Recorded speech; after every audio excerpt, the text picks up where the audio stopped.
हमारे विद्यालय की प्रबंधक कमला शिल्पकार, प्रधानाचार्य जी Sangeeta ma'am, Usha ma'am, Kamlesh sir और सरस्वती मैम, सुनीता मैम, आरती मैम, नीतू मैम और सब बच्चों और प्यारी हमारी छोटी सी एक बच्ची। पहले तो मैं आप सभी को आज 26 जनवरी के ऊपर हार्दिक बधाई देता हूँ। 26 जनवरी हमारा गणतंत्र दिवस है। गणतंत्र दिवस है मतलब 26 जनवरी सन 1950 के दिन हमारा भारत का संविधान लागू हुआ था। संविधान लागू तो हमारा हुआ था, लेकिन ये संविधान को बनाने में, इस संविधान सभा में जाने के लिए जो मेहनत, जो छल हमारे बाबा साहब अम्बेडकर के साथ किया गया, वो आप लोगों को पता होना बहुत जरूरी है। वो क्या छल है? जब हमारी संविधान सभा में लोग चुन के जा रहे थे, संविधान सभा के सदस्य चुन के जा रहे थे, उस वक्त बाबा साहब ने महाराष्ट्र से अपना पर्चा भरा। महाराष्ट्र से पर्चा भरने के बाद कांग्रेस, गांधी और ये पटेल और तिलक ये नहीं चाहते थे कि बाबा साहब अम्बेडकर संविधान सभा में आए। वो क्यों नहीं चाहते थे? क्योंकि उन्होंने देखा था बाबा साहब अम्बेडकर हम अछूतों के हक अधिकार के लिए लगातार संघर्ष करते रहते थे, अंग्रेजों से मांग करते रहते थे। कई चीज़ें उन्होंने हमको, कई हक और अधिकार हमको उन्होंने दिला दिया था।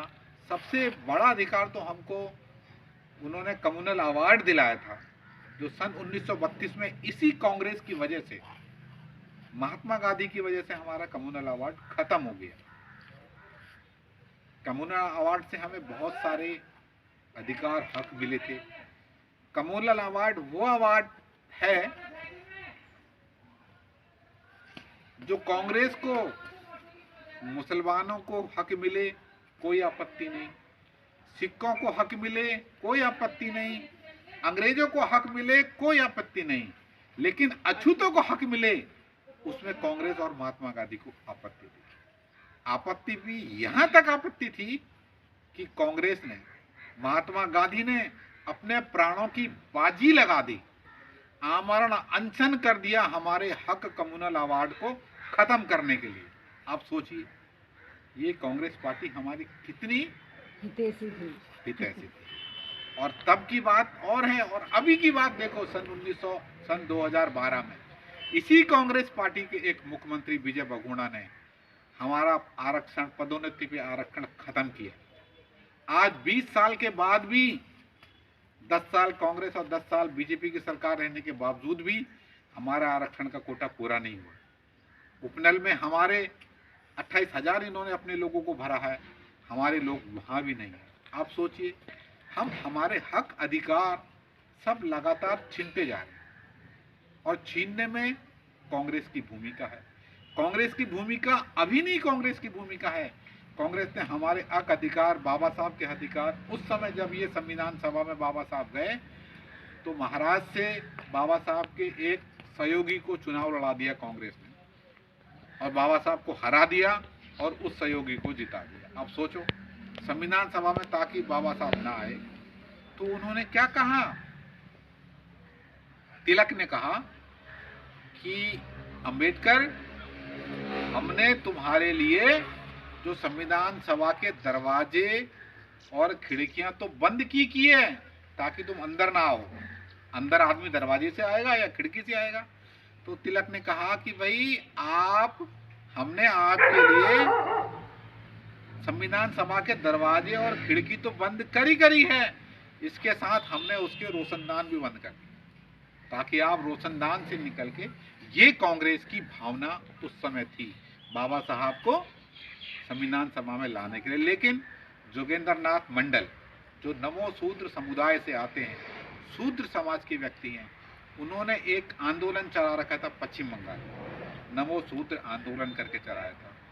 उनने बाबा साहब अम्बेडकर को यहाँ से बुलाया, महाराष्ट्र से बुलाया कि बाबा साहब अछूतों के लिए, हक अधिकार के लिए लड़ते हैं, इसलिए बाबा साहब को हम संविधान सभा में पश्चिम बंगाल खुलना और जसौर जगह है वहां से भी हम भेजेंगे। और वहां के मुसलमानों ने भी बाबा साहब को यहाँ से वहां बुलाया कि आप बाबा साहब नासिक यहाँ से महाराष्ट्र से तो लड़ रहे हैं, आप वहां से भी लड़ो, हम आपको जिता के भेजेंगे।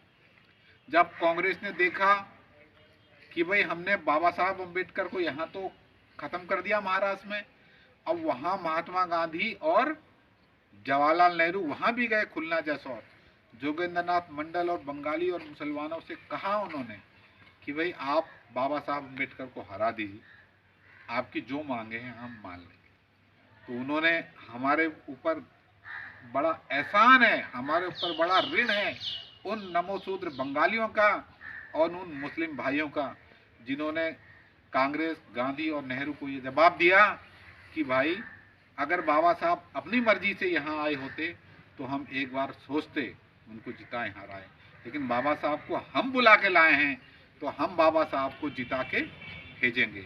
उस वक्त ये तय हुआ था, जब पाकिस्तान और भारत बन रहा था तो उस वक्त ये तय हुआ था कि जहाँ हिंदू ज़्यादा होंगे वो क्षेत्र भारत को मिलेगा और जहाँ मुसलमान ज़्यादा होंगे वो क्षेत्र पाकिस्तान को मिलेगा। जो पश्चिम बंगाल है वो उस वक्त बांग्लादेश, आपने नाम सुना होगा, बांग्लादेश को पूर्वी पाकिस्तान कहते थे, वो पश्चिमी पाकिस्तान था। पाकिस्तान के दो हिस्से थे, सन 1971 की लड़ाई के बाद दोनों बांग्लादेश अलग हुआ।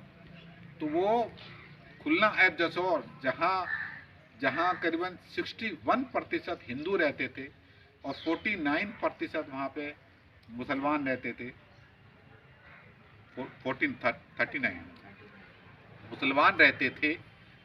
तो उन लोगों को उसको पाकिस्तान को दे दिया। किसको दे दिया?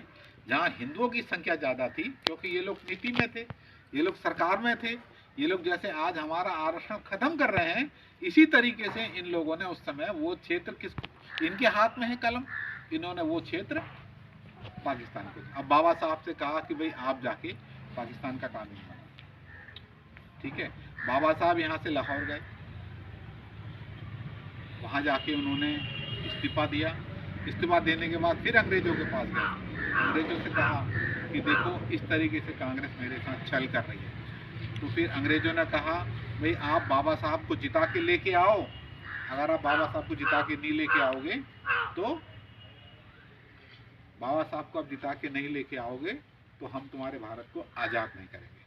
तो फिर इन्होंने वहाँ से उस कांग्रेस के सदस्य से इस्तीफा लिया, बाबा साहब को वहाँ से फिर दोबारा जिताया, तब आज़ादी की प्रक्रिया शुरू हुई। अब देखो बाबा साहब उस दिन जब 1932 में इसी कांग्रेस ने हमारा पृथक निर्वाचन का अधिकार, कम्युनल अवार्ड छीना था, बाबा साहब बहुत रोए थे। बाबा साहब रोए थे। बाबा साहब ने कहा मैं अपने लोगों के लिए अंग्रेजों से लड़के गूदेदार फल लेके आया था। एक फल लेके आया था जिसमें बहुत सारा गूदा था, ताकि मेरे समाज के लोग खाएंगे और तकड़े होंगे। और वो गूदा कांग्रेस ने गूदा खा लिया और छिक्कल हमारे समाज को दे दिया, ठीक है। तो वो जब महात्मा गांधी ने आमरण अनशन किया, बाबा साहब ने साइन किया, 4-5 दिन भूखा रहा वो, तो तब वो अधिकार छीनना पड़ा। तो बाबा साहब ने उस समय कहा था कि इस गलती के लिए, इस पूना पैक्ट में साइन करने के लिए मुझे कोई निकट के बिजली के खंभे में भी फांसी के फंदे पे लटका देता है, वो भी सज़ा मेरे लिए कम होगी। तो बाबा साहब को इस कांग्रेस ने इस कदर जलील किया। इसके बाद बाबा साहब जब यहाँ आए, संविधान सभा के प्रारूप कमेटी के अध्यक्ष हुए। जब उन्होंने पूरा संविधान बाबा साहब ने ही बनाया, बाकी जो और कमेटी के प्रारूप कमेटी के लोग थे वो कुछ तो बाहर थे, कुछ लोगों ने छोड़ दिया, कुछ बीमार पड़ गए। तो सबसे ज़्यादा जो प्रेशर था बाबा साहब ने किया, और बाबा साहब ने 140 घंटे लगातार बहस में भाग लिया और जवाब दिया। हर एक बिंदु पे बाबा साहब ने जवाब दिया। बाबा साहब अम्बेडकर एक दिन बड़े खुश हुए। बाबा साहब खुश हुए बाबा साहब अपने घर आए तो उनका एक सहयोगी थे नानक चंद दत्तू। नानक चंद दत्तू ने देखा कि बाबा साहब बड़े खुश हैं। आज क्या बात है बाबा साहब, आज बड़े आप खुश हो, क्या बात है, आपको कौन सी ऐसी लॉटरी लग गई, क्या ऐसा मिल गया कि आप बड़े खुश हो? तो उन्होंने, बाबा साहब ने रत्तू से कहा कि रत्तू आज मैं बहुत खुश हूँ। 1932 में जो अधिकार मैंने अपने लोगों को छीना था, आज मैंने उनको संविधान में लिख दिया है। आगे आने वाले समय में मेरे लोग पढ़ लिख के जागरूक हो जाएंगे तो इस शासन सत्ता में बैठ लेंगे, अपने सारे हक अधिकार को ले लेंगे। आज मैंने उनको वोट का अधिकार दे दिया है। आज मैंने रानी के पेट का ऑपरेशन कर दिया है। अब राजा रानी के पेट से पैदा नहीं होगा, अब राजा वोट की पेटी से पैदा होगा, क्योंकि वोट मेरे समाज के ज़्यादा हैं। वो वोट हमारे लोगों को राजा बनाएंगे और वो अपने हक अधिकार बना देंगे। आज वोट हमारे ज़्यादा है, लेकिन हमारे वोट किसके पास है? कांग्रेस और बीजेपी को पड़ता है। वो हमारे अनुसूचित जाति का कोई मंडल, ये मंडल, वो मंडल सब बना दे रहे हैं। ठीक है, बस यही तक बना रहे हैं, हमारे लोगों को वोट ले रहे हैं। हक अधिकार की हमारी बात नहीं कर रहे हैं। जहाँ हक अधिकार की हमारी बात आती, वहाँ वो हमारे हक अधिकार छीन के अपने लोगों को देने का काम करते हैं। आप लोगों को इस बात को सोचना चाहिए, हमारे नवयुवकों को। आज बड़ी विपरीत परिस्थितियों में हम लोग हैं। संसद के साथ साथ आप देखो, सुप्रीम कोर्ट भी हमारे हक अधिकार को छीनने में पीछे नहीं है। क्यों नहीं है पीछे? क्योंकि सुप्रीम कोर्ट में भी उन्हीं के लोग बैठे हैं। आज भी कुछ 31 परिवार हैं ब्राह्मणों के, जो सुप्रीम कोर्टों में जज और वो बनते हैं। एक चपरासी के लिए भी जब इंटरव्यू होता है तो उसमें इंटरव्यू होता है, लेकिन एक सुप्रीम कोर्ट का, हाई कोर्ट का जज बनने के लिए कोई इंटरव्यू नहीं होता है। सिर्फ उनके लिए ब्राह्मण होना और उनके कॉलेजियम सिस्टम को फॉलो करना कितना बड़ा हमारे साथ गुनाह है। अभी देखो, 315 आईएएस अपने भाई भतीजों को बिना आईएएस की परीक्षा दिए उन्होंने बना दिया। बिना आईएएस की परीक्षा दिए उन्होंने आईएएस बना दिया अपने जाति बिरादरी वाले लोगों को। और जॉइंट सेक्रेटरी जो बहुत ही सीनियर आईएएस होते हैं, उनको उन पदों पे जॉइंट सेक्रेटरी में भी अपने ब्राह्मणों को उन्होंने भर दिया। लेकिन हमारे नवयुवक आज भी उन्हीं पार्टियों का गुणगान कर रहे हैं। तो दोनों पार्टियां हमारे लिए नुकसानजनक है। हमें अपने हितों के लिए एकजुट होकर संघर्ष करना चाहिए। अगर आज भी हम लोग नहीं हुए तो आने वाली पीढ़ी फिर हमारी वहीं पहुंचा दी जाएगी जहां से हम उठ के आए थे। इसी के साथ मैंने आज 26 जनवरी में बहुत कुछ कहा आप लोगों से, आपने ध्यानपूर्वक सुना, इसके लिए बहुत बहुत धन्यवाद। जय भीम, जय भारत, न होता है।